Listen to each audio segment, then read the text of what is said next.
దేవుని నామానికి స్తోత్రం కలుగును గాక. ప్రభువైన యేసుక్రీస్తు నామములో ది ఎక్సలెంట్ మినిస్ట్రీ ప్రేమ సహవాసం తరపున వందనాలు తెలియజేస్తూ ఉన్నాం. ప్రియులారా, అందరూ కూడా ఓటు వేసేటువంటి హడావిడిలో ఈ దినమంది ఉన్నారు.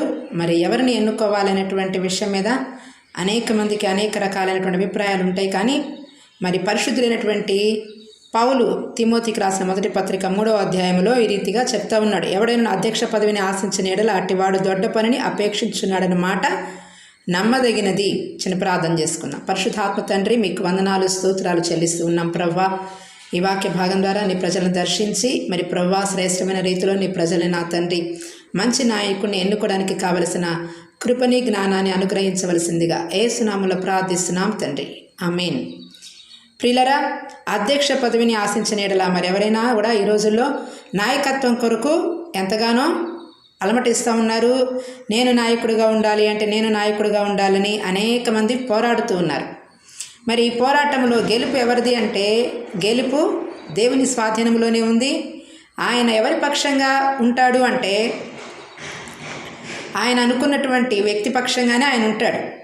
కాబట్టి నీవు నేను దాని కొరకు అంతగా ప్రయాసపడాల్సిన అవసరం లేదు. కానీ ఎందుకంటే అధికారులు దేవుని పరిచారకులని దేవుని లేఖనంలో వ్రాయబడుతూ ఉంది. మరి వారు ఎవరైనా, వారు ఎటువంటి వారైనా దేవుడే కోరుకొని వారిని అధికారిగా ఈ భూమి మీద నియమిస్తామన్నాడు. ఆ అధికారానికి నువ్వు తప్పక లోబడి తీరాల్సిందే. అయితే మరి భూమి మీద ఒక వ్యక్తి ఒక మంచి స్థానంలో నాయకుడిగా ఉండాలి అంటే న్యాయాధిపతుల కాలంలో కానివ్వండి, మనం పాత నిబంధన కాలంలో ఎంతోమంది నాయకుల్ని మనం చూస్తూ ఉంటాం. అయితే వాళ్ళలో మోషేని మరి ప్రత్యేకంగా మనము జ్ఞాపకం చేసుకోవచ్చు. ఎందుకంటే మోషే తన ఇల్లంతటిలో నమ్మకస్తుడు. కాబట్టి నమ్మకమైన వారిని దేవుడు కోరుకుంటాడు. నమ్మకమైన వారికే దీవెనలు మెండుగా కలుగుతాయి. అదేవిధంగా మరి మోషే కోపిష్టి, ఎంతో కోపం ఉన్న వ్యక్తే. అయినా కానీ ఎందుకని అంటే ఒక ఐగుప్తుని చంపి పాతేశాడు. అయినా కానీ దేవుడు ఆయన్ని సాత్వికత్వంలోకి తీసుకొచ్చి సాత్వికమైన వ్యక్తిగా మార్చి మోషే సాత్వికుడు అని దేవుడే సాక్ష్యం పలికాడు. కాబట్టి ఇక్కడ కూడా ఈ 3వ అధ్యాయం అంతా చదివితే మరి అధ్యక్షుడగు వాడు ఎలా ఉండాలని దేవుని వాక్యంలో వ్రాయబడుతుంది అంటే వాళ్ళు నిందారహితులుగా ఉండాలంట, ఏకపత్ని పురుషుడిగా ఉండాలి, మితానుభవుడుగా ఉండాలి, స్వస్థ బుద్ధి అంటే మంచి బుద్ధి కలిగి ప్రజలకు సేవ చేసే వ్యక్తిగా ఉండాలి, మర్యాదస్తుడిగా ఉండాలి. ఈ రోజుల్లో మర్యాద ఉందా అండి? పార్లమెంట్లో చూడండి, చిన్నపిల్లలు కొట్టుకున్నట్టుగా ఒకరికొకరు ఎట్లా మాట్లాడుకుంటున్నారో నాయకులు మాట్లాడాల్సిన విధానమేనా అది? కాబట్టి విమర్శిస్తున్నాను అనుకోవాకండి. కాబట్టి నాయకులకి ఒక మంచి మాట తీరు ఉండాలి, మంచి జ్ఞానం ఉండాలి. ప్రజల ఎదుట ప్రజలు విమర్శించే వ్యక్తిగా ఉండకూడదు. కాబట్టి సహనం కలిగిన వ్యక్తిగా ఉండాలి.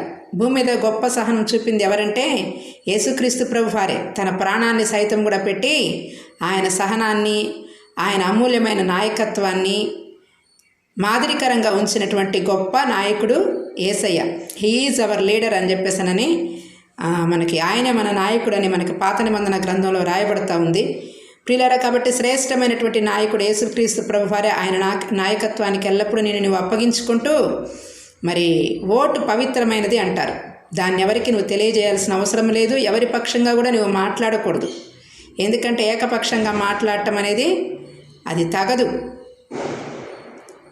దేవుడు ఇచ్చినటువంటి వాక్యాన్ని అనుసరిస్తూ నీ హృదయంలో ఉన్నదాన్ని వెళ్ళి రహస్యంగా ముద్ర వేయాల్సిందే. కానీ అది పబ్లిక్గా వ్యక్తం చేసేది కాదు. అయితే భావ ప్రకటన స్వాతంత్రపు హక్కు ఉండవచ్చు, కానీ అది మనము క్రైస్తవులంగా దాన్ని వ్యక్తపరచకూడదు.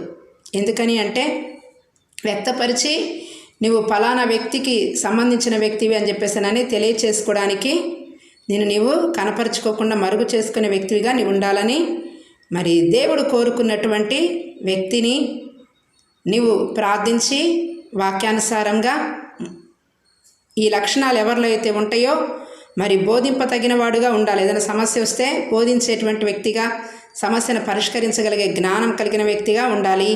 మద్యపానాసక్తుడై ఉండకూడదు, కొట్టేవాడుగా ఉండకూడదు, సాత్వికుడిగా ఉండాలి అని చూడండి. ఇక్కడ సాత్వికత్వం ఇక్కడ వ్రాయబడుతూ ఉంది 3వ వచనంలో. సాత్వికుడును, జగడమాడని వాడును, ధనాపేక్ష లేని వాడై ఉండాలి, సంపూర్ణ మాన్యత కలిగినటువంటి వ్యక్తిగా ఉండాలి. ఈ లక్షణాలు ఎవరిలో అయితే ఉంటాయో వారిని నీవు నాయకుడిగా ఎన్నుకొని నీ దేశాన్ని, నీ రాష్ట్రాన్ని, మన దేశాన్ని, మన రాష్ట్రాన్ని, మన జిల్లాని, మన ప్రాంతాన్ని ప్రభు కొరకు నిలబెట్టుకుందాం.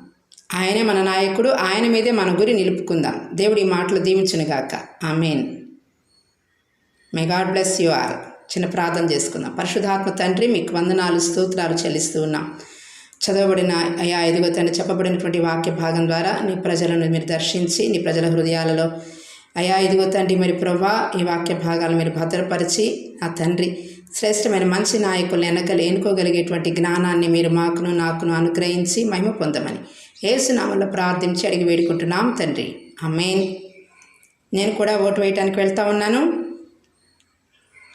మరి నా కొరకు కూడా ప్రార్థన చేయండి. మే గాడ్ బ్లెస్ యూ.